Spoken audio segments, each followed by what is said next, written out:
Then I entered the boxing gym of Pleasure Youth Club. As you could see up on the wall, we got a couple of the guys them here. Prime Minister was inside the boxing ring there. I mean, Chris Eubanks, I was arguing with him why he didn't fight me, as you know. I'll explain to you a little bit more about that. This is Morrison, one of the amateur coach. And I was saying about 6 years ago, if you don't believe in God, I definitely believe in God, you know. This guy here, I was opening the club, and he looked at me and he said, "It's you." And I thought, oh God, what have I done now, you know what I mean? So I said, "Who, me?" So I said, "Yeah, it's you." So I said, "What is it?" He says, "Yeah, James Cook, was it, Mo?" Yeah. He says, "The first boxing news he bought from Ghana, my picture was in it." Was that right, Mo? Yeah, it was when you won the title. Right? When I won the title. There was no picture, but he just had the name, James Cook. Had the name, yeah, and he come around here and I was opening the door, and since then he's been here.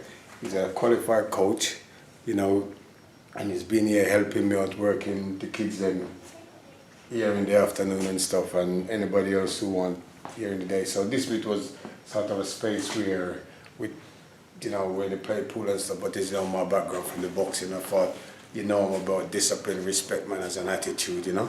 So we kitted out the boxing gym. Few local champions we have done here, Ian Napa, Jason Matthew, you know, Murray Soap, you know, all these guys up here. You know what I mean? Murray Soap was probably our first guy from Hackney to sort of done his stuff, you know what I mean? So he was our sort of first hero. Then we have my friend Michael Watson and everybody else down here, you know what I mean? So yeah, so this is the boxing gym.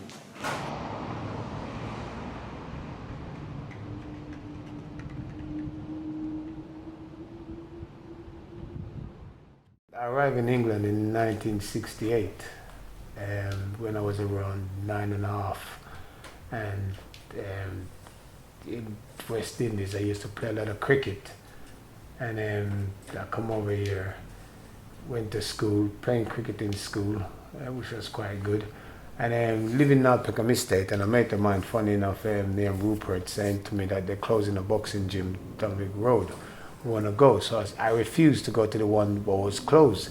I actually went to the Lynn Boxing Club, and you know, when I walk inside the gym, you know, I think, you know, at school, growing up, even in the West Indies, I used to hear about Muhammad Ali. So coming up here in the playground, I used to run around and say to the kids, "Them, you're Joe Fraser, I'm Muhammad Ali," and mess around in the playground. And I went down the gym and I walked in, and I'm quite honest, I walked into the Lynn Boxing Club, which was at Walworth Road at the time. And as I walked in, there's a skinny white kid inside the ring. And the guy said to me, "Do you want to spar?" And I think at 9.5, 10, I was pretty tall. You know, so I said, yeah. And I went inside there and it never happened. So I packed my bags and I come out and I walked out and I said to the kid, "I'll be back for you." I don't know who he was, or, you know what I mean? What's his name or whatever, and so that's how I ended up going down to the club, or was closing down, and we went up there and we just started to mess about. And then my trainer Jimmy Redrill, who used to be an ex-pro, saying to me, "You're not bad at this, you know." So every night we started to go down the gym and then mess about. But Muhammad Ali was really in my head as a fighter, so I wanted to be him. Obviously I was like him, you know. So that's how I really got involved in boxing. As you can see with the boys, then receive a minibus from them, the Rivalry Club of London, you know. Making sure Michael wasn't Derek Williams Jr. We had singing that day for us, Colin, you know, and a few other people. You know what happened, as you know, Rivalry Club, they give a minibus, and they wanted you have to put 10 grand towards the minibus. I don't have 10 grand. So I think the promoter, Jarvis Austere, OBE, obviously he used to promote with Mickey Duff and stuff like that. So obviously I mentioned me and Michael Watson. So I think in the end they gave me the bus. You know, they had, they said the only thing they didn't need was they didn't have Sky, you know, and so I phoned up Ed Robinson and had bring down Sky here on the day and grabbed the minibus. So yeah. People outside boxing, you know, like I said, been really great. I mean, been really sort of good to me, you know, and the young people, because they sort of keep me going You know, one time being a boxing coach, like,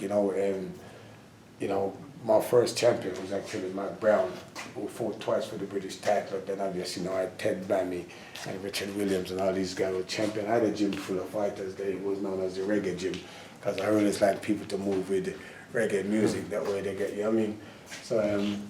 So, being sort of, when I retired, I went straight into coaching, you know what I mean, professional coaching, and just to try and get the next generation. Boxing, it's gone down a bit around this side of town.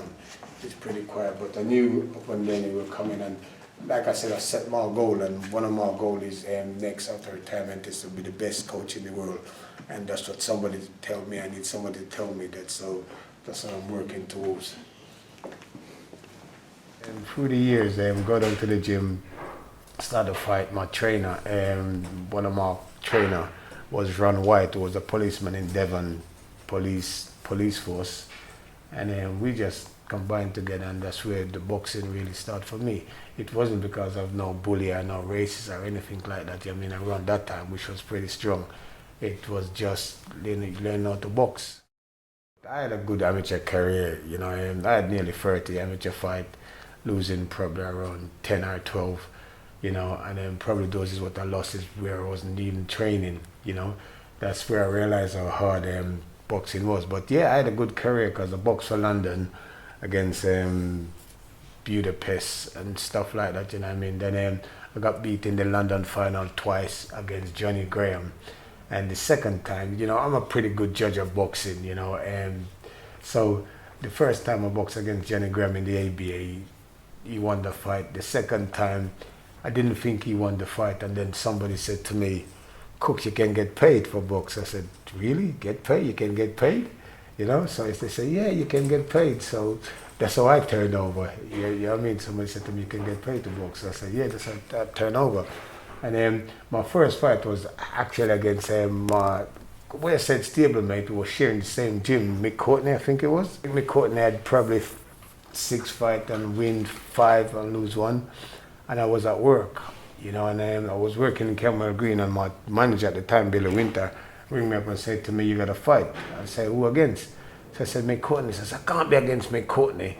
I spar with him every night." So he turned around to me and said, "You're going to make him beat you?" And that's how, me and Mick get up and fight. I think I put him down and he put me down as well.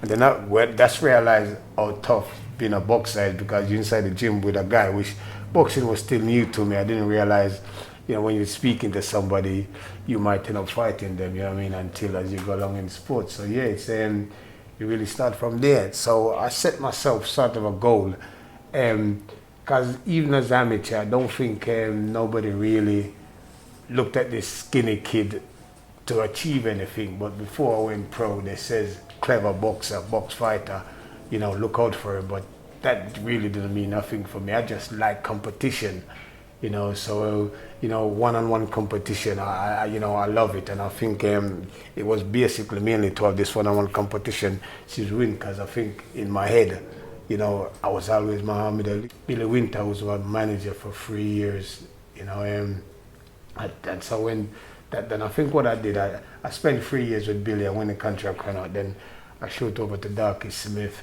and I had a lot of fight abroad, and then experience abroad was sort of made me tough, made me be a man, in boxing terms, and I fight Errol Graham in 1988. Not a lot of people know that Errol Graham was the world #1, and I said to myself, any British fighter beat me, I'd retire. But yeah, that's where it started from for me. So I had 4 different managers, and I called them the good, the bad, the ugly, and the terrible. But nobody knows who. But Harry Allen was the one who basically set things up for me, And I don't think a lot of people know I was 7-year champion very early as a professional, which that was the only title I wanted to win. I wanted to win a professional title as a pro, and I won the 7-year title pretty early. And then defending it against a guy named Tony Burke, must admit. And then I thought to myself, who is Tony Burke? Why the boxing board want me to defend against Tony Burke? And I think we drive down to Birmingham, I think it was, with Tony Burke. And then me and Tony Burke, the first round, we rocking and rolling, and I hit Tony Burke, and he was rocking all over the place. I dropped my hand, getting a bit flash, And believe it, yes or not, I was a bit upset with Harry Gibbs because I was hearing about Harry Gibbs and the Joe Bogdan and the Henry Cooper fight, and I was thinking, hang on, people said, you know, you give Joe Bogdan the fight instead of Henry Cooper. So, you know, in my mind, I was a bit upset with Harry Gibbs. So, the second round, Harry Gibbs followed me back to the corner and he said to me, Cook, keep your hands up, this boy could punch. Second round, go out there, hit Tony Burke, drop my hand, and he must have hit me with the most tremendous right hand you ever. I fall right down in the middle of the ring, and Harry Gibbs looked over at me and said, I told you so. After the end of the fight, I kind of got up, went back to the change room and think, I kind of like Harry Gibbs, you know. So yeah, mine just went from there. Yeah, like we put a couple of posters ago, we went out, Errol Christie, Michael Watson, and Chris Pratt, and stuff like that. We had a day out with them, and this way we opened this out of the boxing gym there. You know, we have Bob Williams, as you know, who's the referee and MC and does everything. I mean, at this moment, and then you know, and there you go. My 7-year title was defended against Conrad Oscar. I was the one with the afro. The afro is gone now, but I mean, this was my world title. You know, all the boys I was fighting for the world title. This was mine. You know, I would not let it go for nothing at all. You know. You know, somebody told me a couple of years ago to keep a scrapbook, and you see, this was my scrapbook, you know, with a picture of me when I first turned pro there with the afro, you know, and then I just pick up things over the years, you know, and then, you know, just dump in the book, you know. Michael Watson, Harold Graham, and these guys, I mean, you know, we become really good friend and close friend over the years. From day one, I was always working with kids, so, you know what I mean, that is the sort of thing, you know what I mean, I wanted to do. You know what I mean, I want to find you the picture of me calling them boys a chicken because none of them would fight me, and I didn't realize there was plastic chicken, and I thought it was a real chicken, you know.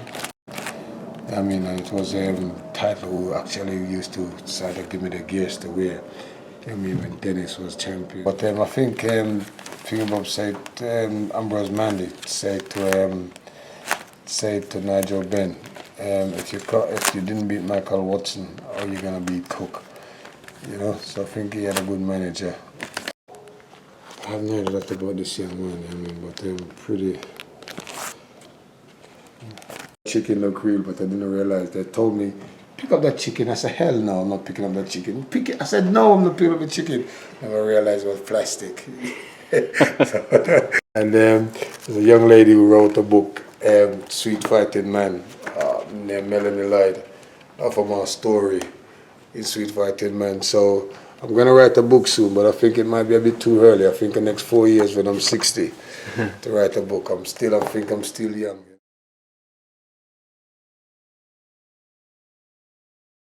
To be honest, Michael was a tough fight, you know, and I must be honest, moving into Hackney, you know, I sort of left Peckham in the sense of Derek Williams and all these guys over by Peckham and stuff like that. I moved into Hackney, I was reading about Michael Watson. He's young, he's good looking and all this type of stuff, and he's a good fighter, you know. Didn't realize Michael was just across the road from me in Stoke Newington. And when they said to me, I'm not quite sure if I just lost the fight abroad, you know. So when they mentioned Michael Watson to me, I jumped on it because I knew he was with a big promoter, and all I wanted to do as a fighter was fight these guys who was with big promoter. You know, my idea was in the head, let me go with a small promoter and then I get to fight these guys. But in terms, boxing didn't work like that. In terms, I thought, now if I had to go pro again, I'm going with a big promoter. I tell Michael every day, I'm glad I was the first one to beat him because it was a bit flash, you know, so I had to beat him, you know.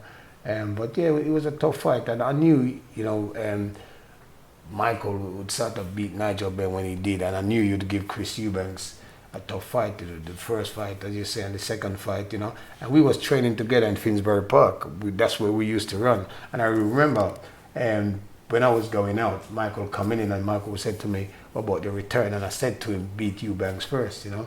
And then obviously the accident happened, but yeah, he was a great guy. But since the accident happened, boxing has changed. Boxing has sort of come a long, long way for safety, you know. Probably the most safety sport out there now, which is even brilliant, you know. You know, I love this sport because it say no to guns and knife, or you suffer the consequence, you go in jail. I mean, people gotta know what's happening, you know, and you know, I ain't afraid to tell them that. I mean, and that's the thing. A lot of people, you know, frighten away from kids, you know, but you have to learn to tell them the truth, tell them what's gonna happen, you know. Yes, young man, you good? You see my minibus? Oh, yeah. You know, beautiful minibus, you know. And I feel like a bus driver now because I can get in the bus lane. So you car driver in trouble. You know, I had some tough fight abroad, you know. Graciano Rossiani from Germany, Tamo Yusufiti, you know, these guys are lose to on points, and you know, that's when I realized that, you know what, it's difficult to win fight abroad. And that's when I make up my mind and says, any British fighter beat me, I'd retire, cause not because I was a level above them, I just feel I was much tougher, more grounded, and more, you know, in the sense, more boxing or fighting ability. You know, I am around that time. So I thought to myself, okay, great. After Errol McGregor beat me, I thought, okay, any British fighter beat me, I'd retire. And then, funny enough, I stick to my word in the sense of, you know, as amateur, I was trained by a guy named Jimmy Redwell, which was a pro, you know, and I was doing things like a pro anyway, you know what I mean? And they said it was not suited to the amateur.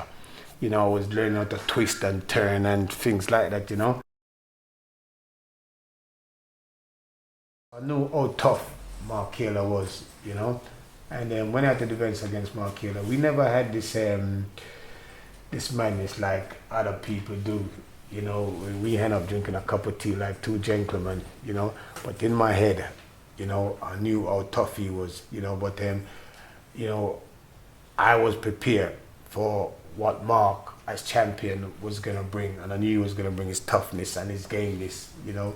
So I trained pretty well, and then it was at Bethnal Green, and it was like a haggler thing, because after the fight, I think fight broke out, and I think I stopped marking around round 7, you know, but for 3, 4, 5 rounds, it was a tough fight, you know. Mark wasn't taking a step back, and I wasn't taking no step back, because, like I said, we sparred together, and he was champion before me, and you know, he was a good fighter. But I think at that time it was my time, you know, and I wasn't gonna let go of any time that easy, you know.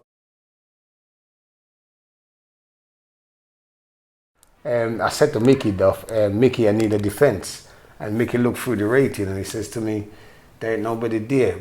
And I think Carlinas was rated number 11 at that time, and he was unbeaten. And then Mickey Duff looked at me and he said, James, he's white, he's 21, and he sells a lot of ticket. So I thought to myself, okay, in my head, you know, I could have knocked out Carlinas Car, you know what I mean? And I think about round 7, you know, while they're mopping up and doing everything, I'm looking at Carlinas Car just like I'm looking at you now. And I'm thinking to myself, and I'm saying to myself, damn, a couple of years ago, I probably would have knocked him out.